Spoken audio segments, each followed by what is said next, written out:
Time for the ump show. There's a lot this week. It was a rough weekend for umpires this weekend. Like, not great.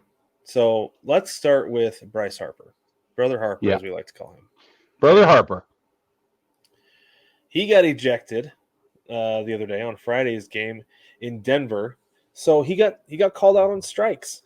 And let's look at this, because usually when Bryce Harper is ejected, okay, go ahead. Usually when Bryce Harper is ejected, he's screaming at the umpire, throwing his helmet, pitching a tantrum. This looks like a very calm conversation. So what? There it is. And I don't think he said a word to an umpire that you don't say, right? No. Like, not that's beneath him. He'll do it. Right. He would, but I don't feel like that was the tone of the conversation. No. Right? Like, it didn't even look like he was arguing balls and strikes, which is an automatic ejection every time. I understand. But he seems legitimately confused. So, Brother Harper is quoted having said, quote, "I'm not trying to get thrown out in the first inning in Colorado. Obviously, and they went on to lose, by the way. It's a bummer, man." So then he keeps going. This is all according to NBC Sports Philadelphia, Corey Seidman. Brother Harper says, "I could have hit a double in the gap or a homer, and the game's changed, like immediately, right? The game's changed. I don't know. I just kind of bummed out that this happened. I didn't feel like I should have." And he's right. It shouldn't have happened. I don't get it. So then crew chief Vic Carapazza, who was not the home plate umpire, but he was on the crew, obviously. He is quoted having said, "What led to the ejection was that Bryce Harper was clearly upset about the pitches. And Brian Walsh, the home plate umpire, gave him a long leash." So, baseball family, what you saw was him giving Bryce Harper a long leash. Yeah. And then they do come out and say he was arguing balls and strikes, and that was it. The guy was like, "That's it. You got to give it to you. You're out." At the end of the day, equipment violation is basically a big warning, and if you continue to talk about pitches, then Brian had to handle it.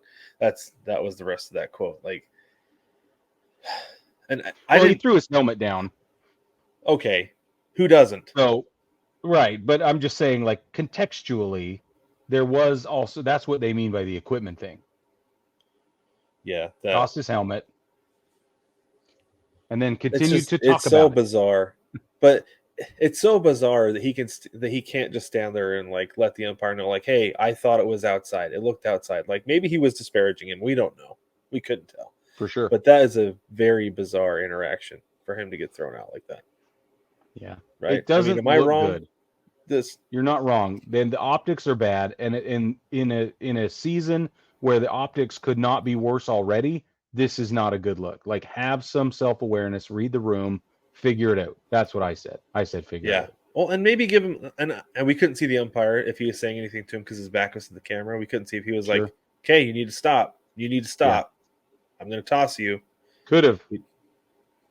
Yeah, I don't know. Either way, one of them needs a puppers. Okay, let's talk about Cody Bellinger. Yeah. Okay, Cody. We want to skip to Cody Bellinger. Or we want to talk about Gunnar Henderson. Oh, sorry, I forgot. I blew right past. Okay, let's talk Gunnar Henderson and the Orioles against the White Sox.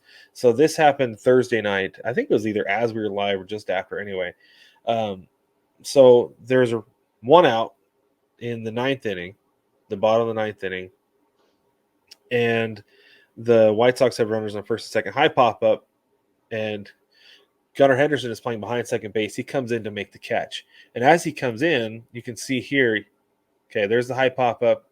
Gunnar Henderson's coming in. You can see him coming in from the top of the screen there. And then he comes in and makes the catch. The umpire's already ruled out because of the infield fly. One out, runners on first and second. But look here, this little swim move that he makes, I don't know if he even, he barely grazed him. If that. The umpire called interference. On the part of the runner. Yeah. Yeah, and so game over. Yep. With a runner in scoring position. Yes.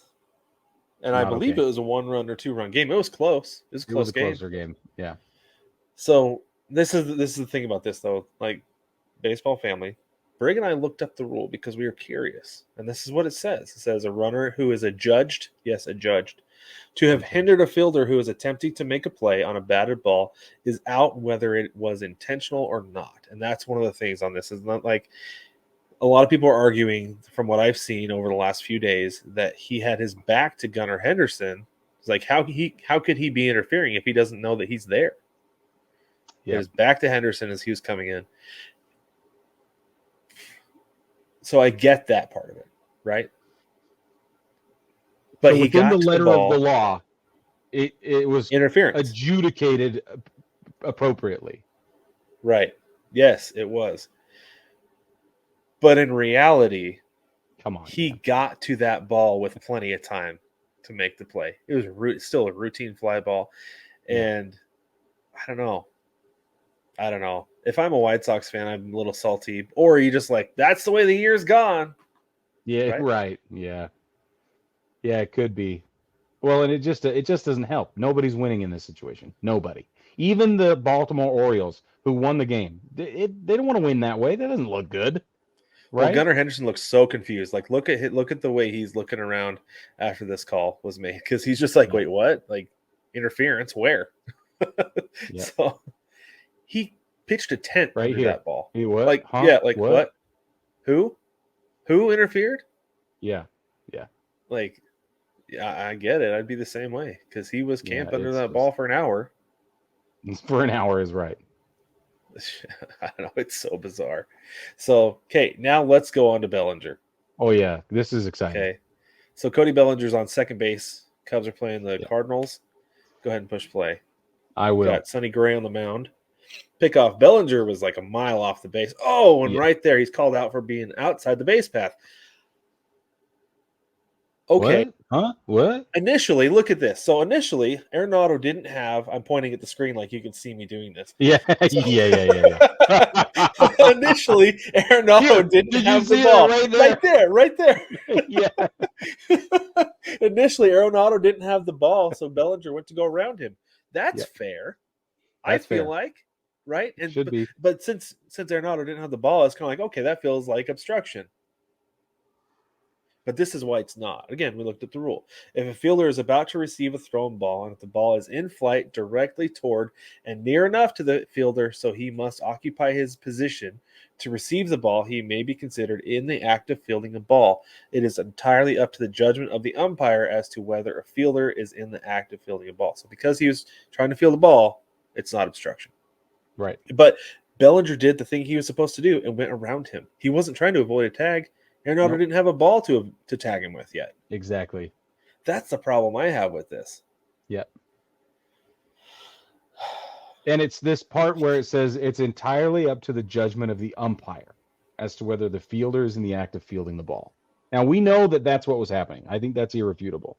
But why, when there was no opportunity for the out to have been made by the team, is the umpire taking it into their hands to call him out? Now, I will take a look real quick at this. So the umpire is standing next to third base, right? Arenado has his back to third base. He's facing second base when he's going to catch this ball. So this is the thing that I do wonder about is, like, look at the proximity of the ball to the glove when Bellinger goes around him. There's a good angle right here. You can see it right here. Like, the umpire may not have known where the ball was exactly. Sure. Like, that's the only thing I can think of, is that maybe he thought the ball was already in his glove when Bellinger went around, but he was past him by the time he got the ball. So, and unfortunately, these judgment calls are not reviewable. They're not. So, it's absurd. Welcome to the Ump Show. Yeah, the 2024 Ump Show.